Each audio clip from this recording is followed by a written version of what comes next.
दिल्ली में हुई Haryana BJP core group की बैठक। सीएम नायब सिंह सैनी समेत कई नेता इस बैठक में मौजूद रहे। बैठक में शामिल हुए केंद्रीय मंत्री मनोहर लाल, बीजेपी प्रदेश अध्यक्ष मोहन लाल बड़ोली भी इस बैठक में मौजूद रहे।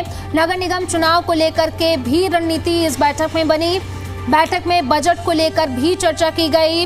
केंद्रीय मंत्री मनोहर लाल की तरफ से कहा गया, आगामी बजट को लेकर सुझाव भी मांगे गए। साथ ही साथ नितिन नवीन के दौरे को लेकर के भी इस बैठक में चर्चा की गई। 12 जनवरी को गुरुग्राम दौरे पर नितिन नवीन रहेंगे। नगर निगम चुनाव को लेकर के भी बैठक की गई। तो बड़े अपडेट, बड़ी जानकारी हम आपको बता रहे हैं। बैठक की गई और इस बैठक में सीएम नायब सिंह सैनी, केंद्रीय मंत्री मनोहर लाल भी बैठक में शामिल हुए। बड़ी बैठक थी और इस बैठक में कई अहम मुद्दों को लेकर के चर्चा की गई। नगर निगम चुनाव को लेकर के भी इसमें रणनीति बनी। साथ ही साथ बैठक में बजट को लेकर के भी चर्चा की गई। आगामी बजट को लेकर भी सुझाव मांगे गए हैं। नितिन नवीन के दौरे को लेकर के भी इस बैठक में चर्चा की गई।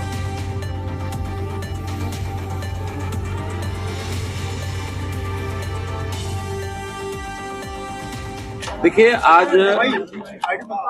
हरियाणा प्रदेश की कोर कमेटी की ये मीटिंग थी। कोर कमेटी की मीटिंग का एक नियम है, लगभग 1.5-2 महीने बाद जो प्रमुख नेता है प्रदेश के वो सब मिलते हैं और उसमें जो पिछला अभी तक का प्रदेश के अंदर जो कार्यक्रम चल रहे हैं, जो योजनाएं चल रही हैं, उस पर भी चर्चा होती है। आगामी विषयों पर भी चर्चा होती है। कोई कोर कमेटी में निर्णय नहीं होते हैं और न ही निर्णय करने का कोई कोर कमेटी को अधिकार होता है। केवल चीजों को एनालिसिस किया जाता है, उसका विश्लेषण किया जाता है।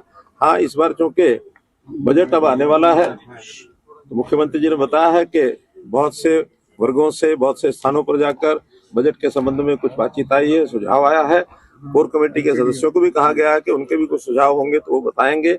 अभी विधायकों की बैठक भी उन्होंने करनी है ताकि सबसे, क्योंकि जो से बजट की कंसल्टेशन मीटिंग्स मुख्यमंत्री के नाते से लगातार हर वर्ष होती ही हैं, वो करनी ही होती हैं। उसी में से एक अच्छा बजट बन करके निकल करके आए, इसकी सब चर्चा होती है। कुछ कार्यक्रमों की भी चर्चा हुई, जैसे अटल जी का ये शताब्दी वर्ष जैसे चल रहा है, उस संबंध में क्या क्या कार्यक्रम हुए। इसी प्रकार से आत्मनिर्भर भारत, उस नाते से कार्यक्रमों की ये भी चर्चा हुई है, क्या कार्यक्रम हो गए, क्या आगे होने वाले हैं। 12 जनवरी को जो इस समय वर्तमान में राष्ट्रीय अध्यक्ष जो हमारे बने हैं, कार्यकारी राष्ट्रीय अध्यक्ष नितिन नवीन जी, उनका एक दिन का दौरा गुरुग्राम में है। उस कार्यक्रम का अच्छा प्रभावी ढंग से वो कार्यक्रम हो जाए, उसकी भी चर्चा हुई है। तो ऐसे सब कार्यक्रमों की चर्चा होती है और आगामी भी इस प्रकार के जो काम और रह गए हैं, बाकी होने वाले हैं, सब लोग उसको ठीक से कराएं। कहीं कहीं चुनाव के जैसे विषय, 3 कारपोरेशन के चुनाव आने वाले हैं, कभी भी घोषित हो सकते हैं, जिसमें सोनीपत है, अंबाला है और पंचकुला है। तीनों कारपोरेशन के चुनाव, क्योंकि उनका कार्यकाल पूरा हो चुका है, उस चुनाव की तैयारी के नाते से भी यहाँ जिम्मेवारी लगा दी जाएगी। प्रदेश अध्यक्ष हमारे उनकी जिम्मेवारियां लगाएंगे ताकि उसको आगे बढ़ा करके काम को चलाएं। बैठक हुई है और इसमें हमारे राष्ट्रीय अध्यक्ष नितिन नवीन जी 12 जनवरी को युवा दिवस, उस पर एक भव्य प्रोग्राम गुरुग्राम में होगा, उसकी पूरी तैयारियों की चर्चा इसमें हुई है। और श्रद्धेय पूर्व प्रधानमंत्री भारत रत्न अटल बिहारी वाजपेयी जी का जो शताब्दी वर्ष रहा है और पूरे वर्ष भर जो शताब्दी वर्ष के कार्यक्रम रहेंगे उन पर विस्तार से चर्चा हुई है।